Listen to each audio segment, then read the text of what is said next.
অনেক মানুষ আছে তাদের ট্যালেন্ট থাকার পরেও জীবনে পিছিয়ে থাকে। এটা তাদের স্কিল কম থাকার জন্য না, এটা তাদের কারণ হয় কনফিডেন্স কম থাকার কারণে। আর যেদিন মানুষ তার কনফিডেন্স লেভেল কমতে থাকে, সেদিন থেকে সে নিজেকে হেরে যেতে মনে করে।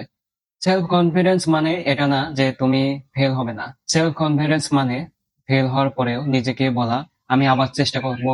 অনেক মানুষ অন্যের অপিনিয়ন্স এর কারণে নিজের ড্রিম ছেড়ে দেয়, কারণ তারা নিজের ভয়ের থেকেই মানুষের নেগেটিভ কথায় বেশি গুরুত্ব দেয়। কিন্তু একটি বিষয় সম্পর্কে মনে রাখা উচিত, যারা তোমাকে নিয়ে হাসে তারা তোমার ফিউচার সম্পর্কে জানে না।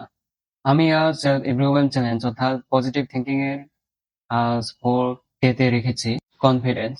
তো ডে 4 এ কিছু চ্যালেঞ্জ আছে, যেগুলো আমরা যদি চ্যালেঞ্জ গুলো কভার করতে পারি তাহলে অন্যদের চাইতে আমরা কিছুটা হলেও এগিয়ে থাকবো।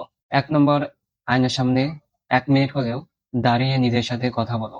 আমি পারবো, আমি ইমপ্রুভ করেছি, আমি যথেষ্ট। এগুলো শুনতে ছোট হলেও এগুলোই তোমার ব্রেনকে প্রোগ্রেস করতে শুরু করবে। 2 নম্বর, ছোট একটা ভয়কে ফেস করো, যেমন কারোর সাথে কথা বলা, নিজের আইডিয়া ক্রিয়েট করা, ভিডিও রেকর্ডিং বা ভিডিও তৈরি করা, নতুন কিছু কিছু জিনিস আবিষ্কার করা বা তৈরি করা, নতুন কিছু শুরু করা। 3 নম্বরে, প্রোগ্রেস লিখে রাখো।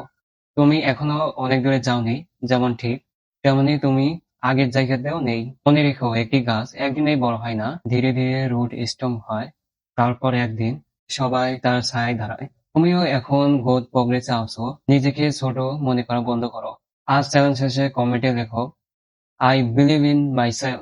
আগামী ডে 5 এ রেখেছি কিভাবে ডিসিপ্লিন তৈরি করে নিজের জীবন পরিবর্তন করা যায়। ধন্যবাদ সবাইকে।